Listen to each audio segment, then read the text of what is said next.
You've been reading about the Bon Shis Watcher Rajijinjing or something? Did you say something? No, the correct name is Rajneesh. Rajneesh. Yes, Rajneesh. That's the last name, Rajneesh. Yes, well, that's okay. Rajneesh Bhagwan or Bhagwan Rajneesh. Bhagwan this. Speaking of George Bush, the White House is going to have a new dog. What's the president's dog's name? No, Rex, yeah.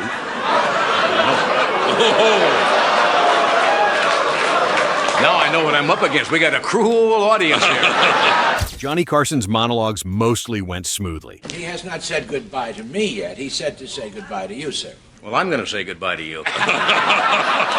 But some of the funniest moments came when things took a turn for the worst, forcing Johnny to improvise. Deporting Robin Leach.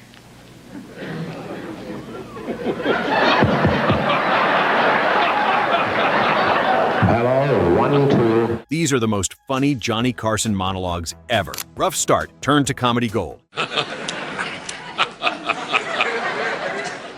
Well, this is December 14th. Right. You know what that means? Only 65 more showings of It's a Wonderful Life before Christmas. Carson's setup keeps sputtering on December 14th, 1988, with the rhythm feeling off and the punchlines not landing cleanly at first.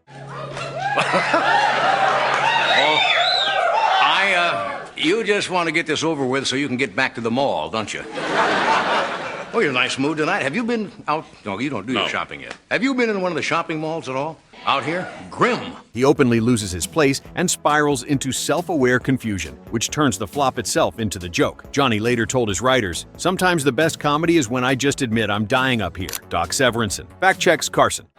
You've been reading about the Bon Shis Watcher Rajijinjing or something? Man's got 90 Rolls Royces, and people keep giving him cars.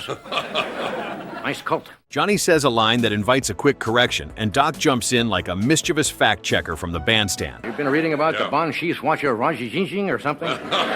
Did you say something? No, the correct name is Rajneesh. Rajneesh. Yes. The Bhagwan. Rajneesh. That's the last name, Rajneesh. Yes, well, that's okay. Rajneesh Bhagwan or Bhagwan Rajneesh. Bhagwan this.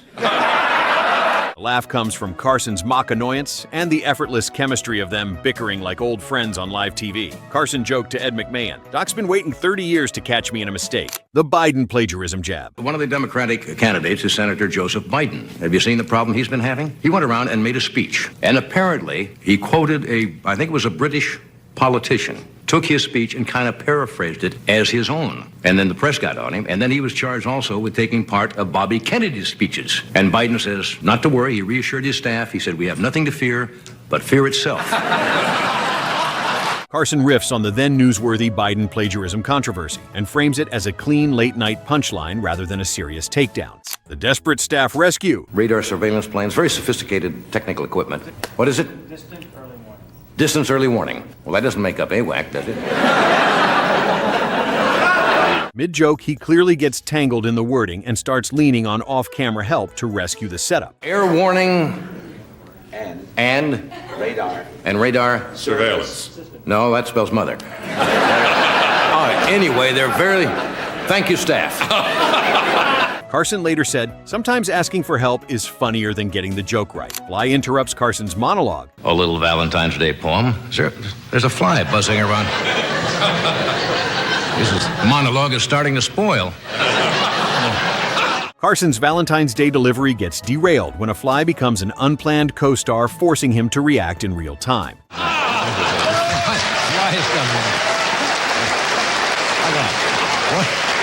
His little pauses and side comments and attempts to regain control make the interruption funnier than the prepared jokes. Johnny joked to his staff, "That fly got more screen time than some of my guests." The dead silence bomb. And a reporter asked her what the biggest contribution that Great Britain has made, and she said, "Deporting Robin Leach." Johnny's joke lands with no response in January 1985, and the room hangs in that brutal, unmistakable quiet that every comic fears. Deporting Robin Leach. Carson turns the failure into a showcase of timing, stretching the silence and letting the awkwardness become the punchline.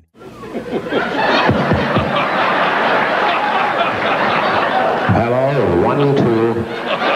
He doesn't panic or rush to the next joke, he leans into the discomfort. The audience realizes he's making the silence itself funny. Johnny's face does all the work, showing mock confusion and wounded pride. The longer the silence goes, the harder the eventual laugh hits. Carson later told friends that bombing taught him more about comedy than success ever did. Johnny Carson couldn't read his own cue cards. I went into Rodeo Drive. Now, You've been going in there a lot. What? You've been going in there a lot. I get my jokes there. Mid-monologue. In 1984, Carson suddenly can't read the cue cards, forcing him to pause, vamp, and improvise while the behind-the-scenes issue gets noticed and handled. The humor comes from him turning a technical hiccup into a self-deprecating bit in real time without breaking the show's pace. The Fred de Cordova walkout. And I understand she's going to study high tech, so she'll always be able to get a job. The monologue goes sideways, and the backstage reaction becomes part of the comedy when producer Fred de Cordova visibly bails in frustration. I don't think she's going to have the greatest social life in Look, nothing, don't, wait a minute, Freddie, come here. Wait a minute, come on. Come here. Come on, just because it goes into the dumper, you don't go. You see that? Turns it back on me. It's for your own good. He disavowed himself from the show right off. Wait a minute. What I started to say was, no, I think she's going to have a rotten social life. Dating Brooke Shields in college has got to be difficult. It's not going to be easy to get Brooke Shields and her mother in the backseat of a Volkswagen. The laugh is in Carson's calm, dry acknowledgement that things are imploding, plus the added absurdity of watching the show's own crew tap out. Johnny keeps his composure while making it clear the producer just gave up on him. The audience loves seeing behind the curtain at the Tonight Show machinery. Carson turns de Cordova's exit into a running gag, extending the bit beyond the original bomb. He references it throughout the show, keeping the failure alive as comedy. The relationship between Carson and de Cordova was strong enough to survive public mockery. The toilet paper shortage line. Of all the shortages we have, there's a gasoline shortage. You know what else is disappearing from the supermarket shelves? Toilet paper. Ha, you can laugh now.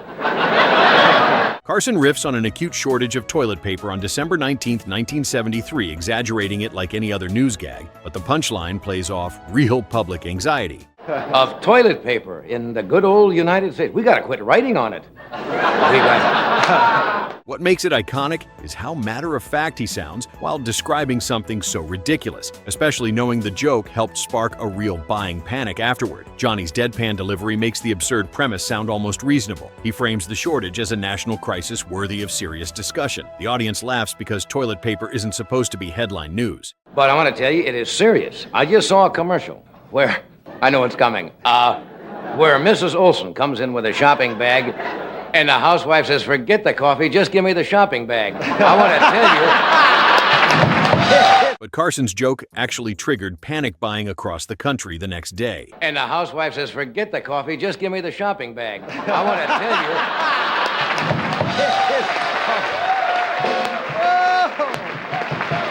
Stores reported runs on toilet paper that hadn't existed before the monologue. The Tonight Show's reach was so massive that a throwaway joke became a self-fulfilling prophecy. Carson later expressed regret about accidentally causing a real shortage. The incident demonstrated the cultural power of late-night television. Network executives were shocked that a monologue joke could impact consumer behavior. Johnny learned to be more careful about jokes involving scarcity or panic. The toilet paper bit became legendary as an example of unintended consequences. Comedy writers studied it as a case of how jokes can escape their intended context. Carson's matter-of-fact tone sold the premise so well, people thought the shortage was worse than it was. The joke worked too well, creating actual demand where only perceived shortage existed. Johnny never made that mistake again, always considering the real-world impact of his material. The incident showed how trusted Carson was as a news source, even in comedy. People believed him even when he was clearly joking. The monologue remains a fascinating example of media influence. An audience member laughs more than Johnny. Christmas cards this year. Now, the big question is, will Dan Quayle finish licking those envelopes in time?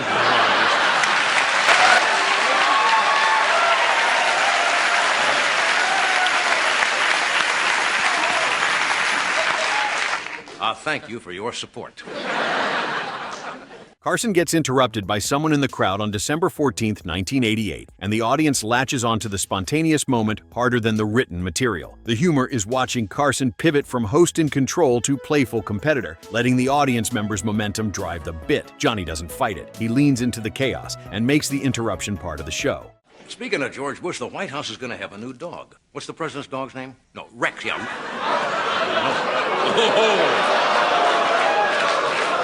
Now I know what I'm up against. We got a cruel audience here.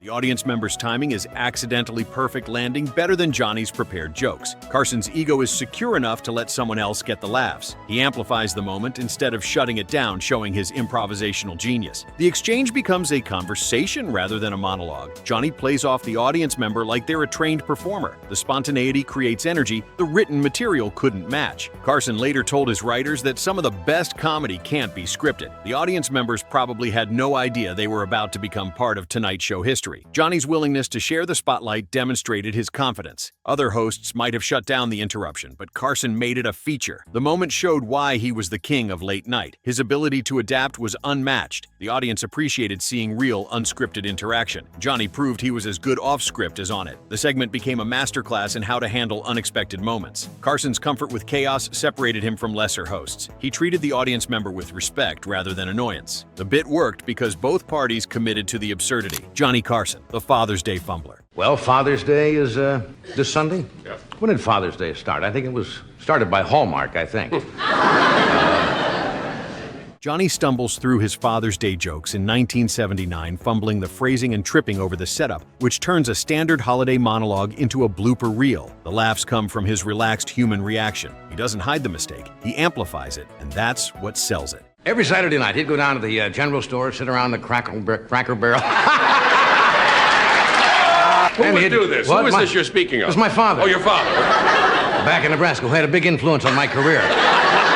Carson stops trying to save the jokes and just starts commenting on how badly he's doing. The self-awareness transforms failure into a different kind of success. He makes the audience complicit in his struggle. Johnny's willingness to look foolish endeared him to viewers. Other hosts would have powered through. Carson made the breakdown the entertainment. He treats each fumble as its own mini-event. The audience roots for him to recover while simultaneously enjoying the chaos. Carson's face shows genuine frustration mixed with amusement at his own incompetence. He starts laughing at himself, which gives the audience permission to laugh with him, not at him. The Father's Day material wasn't strong to begin with, so the fumbles actually improved it. Johnny demonstrates that comedy is often about the journey, not the destination. His recovery attempts become funnier than the original jokes would have been. The segment proves Carson's fundamental likability. People enjoyed watching him struggle live. He never gets defensive or angry. He just accepts the disaster with grace. The Tonight Show audience trusted Johnny enough to laugh when he failed. His relationship with viewers was so strong they wanted him to succeed, but enjoyed it when he didn't. Carson's authentic reaction separated him from performers who couldn't break character. The fumbles humanized him, showing the difficulty of doing a nightly show. Other comedians studied these moments, learning that vulnerability can be funnier than perfection. Johnny's Father's Day disaster became a teaching tool for improvisation. The segment showed that Carson's real talent was his presence, not just his material. This was in the paper today, an absolutely true item. I'm not making it up. They announced that any one of the United States who was holding a ticket for one of Elvis Presley's concerts in 1977, the year he died, if you had a ticket and that concert was canceled, they will refund your money. You can get true. Anybody hold a refund of one of those? Gave Fred to Cordova an idea immediately. He called Ford's Theater, put in for a refund. If you're wondering where Ed is, did you see the Thanksgiving Day parade from New York this morning? Ed is back there. He was the host of that. That's a beautiful parade back there. Doc moves over here. And filling in for Doc is Mr. Thunderbolt, Mr. Tommy Newsom. And I checked with Tom today. We were all tracing our ancestors back because people want to see if they had any people who were pilgrims. And Tommy traced his ancestors back to Plymouth, Massachusetts. Well, you know this or not, but Tommy's great-great-great-grandfather was Plymouth Rock. Should give you an idea.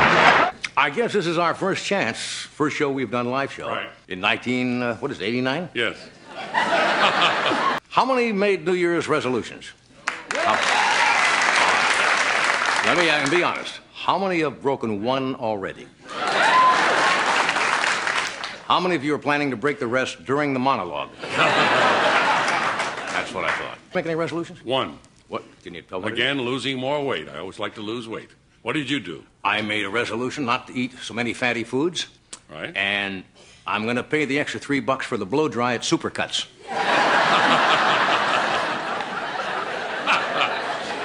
These monologue moments proved that Johnny Carson was more than just a host. He was a comedy genius that could rebound from almost any situation. Doesn't matter if he completely bombed a joke or got interrupted in the middle of a line, he always found a way. If you laughed during this video, be sure to subscribe to the channel and watch the next deep dive on screen.